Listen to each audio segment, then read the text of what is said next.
प्रिय विद्यार्थियों, आज हमारा प्रकरण है राष्ट्रीय शिक्षा नीति 1986। स्वतंत्रता प्राप्ति के पश्चात देश में शिक्षा के सुधार हेतु विभिन्न आयोग गठित हुए। इन आयोगों के पश्चात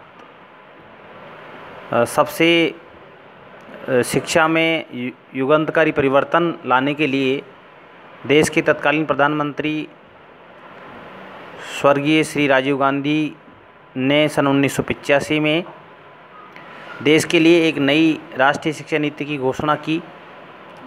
यह शिक्षा नीति देश के लिए शिक्षा क्षेत्र में एक क्रांतिकारी एवं युग परिवर्तन का प्रतीक बनी। राष्ट्रीय शिक्षा नीति 1986 की प्रमुख अभिशंसाएं एवं विशेषताएं निम्न प्रकार से हैं। अब हम देखेंगे कि किस प्रकार राष्ट्रीय शिक्षा नीति 1986 ने कौन कौन सी अभिशंसा हमारी शिक्षा के लिए दी, जिनमें पहली है 7 से 14 वर्ष के आयु वर्ग के बच्चों को निःशुल्क एवं अनिवार्य शिक्षा। इसके तहत इस शिक्षा नीति में कहा गया कि देश में जो भी बच्चे हैं 14 वर्ष आयु वर्ग के, उनको निःशुल्क एवं अनिवार्य शिक्षा प्रदान की जाए। इसके लिए जो भी संसाधन आवश्यक सुविधाएं हैं, भौतिक सुविधाएं हैं, वो सरकारों के द्वारा, राज्य सरकारों के द्वारा उपलब्ध कराई जाए।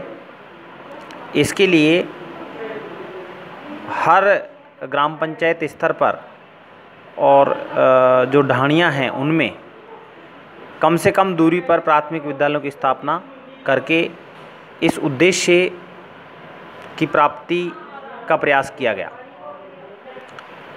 दूसरी विशेषता है इस शिक्षा नीति की शिक्षा का संगठनात्मक ढांचा 10+2+3 स्तर के अनुसार, अर्थात पूर्व में जो व्यवस्था चली आ रही थी उसमें थोड़ा सुधार करके हायर सेकेंडरी व्यवस्था को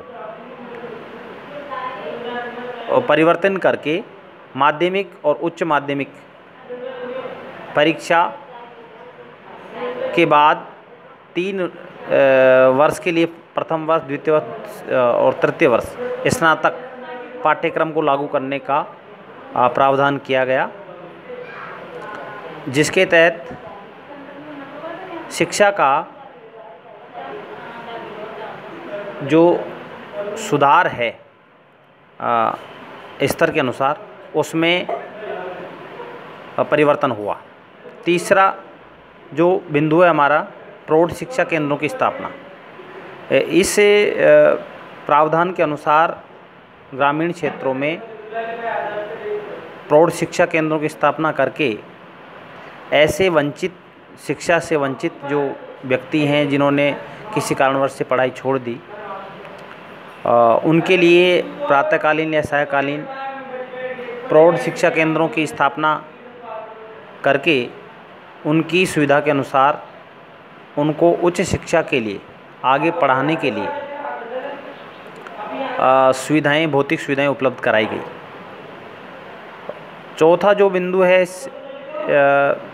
शिक्षा नीति का है वो युगांतकारी परिवर्तन लाने के लिए नवोदय विद्यालयों की स्थापना।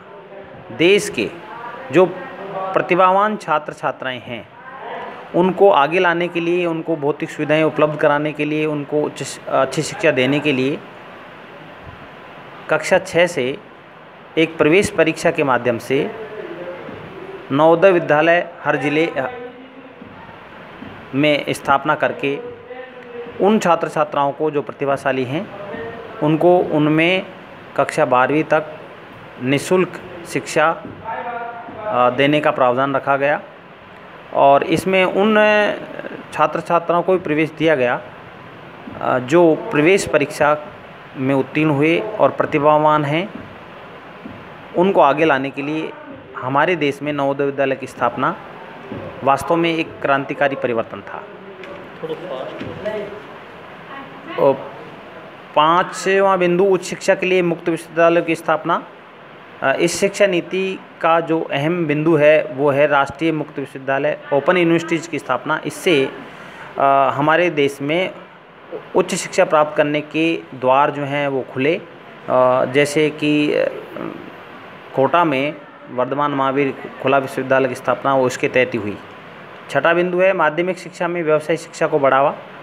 इस शिक्षा नीति के तहत ये प्रावधान किया गया कि +2 स्तर पर 25% विद्यालयों में व्यावसायिक शिक्षा को लागू किया जाए, जिससे हमारे देश में शिक्षा को रोजगारोन्मुखी बनाया जा सके और व्यावसायिक शिक्षा का प्रावधान किया गया। 7वां बिंदु है जिला शिक्षा प्रशिक्षण संस्थानों की स्थापना, डाइट्स की स्थापना। हर जिले पर एक डाइट की स्थापना की गई और इस डाइट का मुख्य उद्देश्य सेवा पूर्व जो अध्यापक हैं उनके प्रशिक्षण की व्यवस्था करना, भौतिक सुविधाएं उपलब्ध कराना और एक अच्छे अध्यापक शिक्षा के लिए उचित प्रावधानों की स्थापना करना था। 8वां बिंदु है शिक्षा की गुणवत्ता सुधार के लिए सेवारत शिक्षकों को शीतकालीन एवं ग्रीष्मकालीन प्रशिक्षण की व्यवस्था करना। इस बिंदु के तहत राष्ट्रीय शिक्षा नीति 1986 में प्रावधान किया गया कि सेवारत शिक्षकों की में गुणवत्ता सुधार के लिए समय समय पर शीतकालीन ग्रीष्मकालीन प्रशिक्षण की व्यवस्था की जाए और जो आधुनिक हैं या फिर अपडेट जो भी जानकारी हैं वो इसमें दी जाए। ये मुख्य रूप से 8 बिंदु हमारी राष्ट्रीय शिक्षा नीति 86 में शामिल किए गए।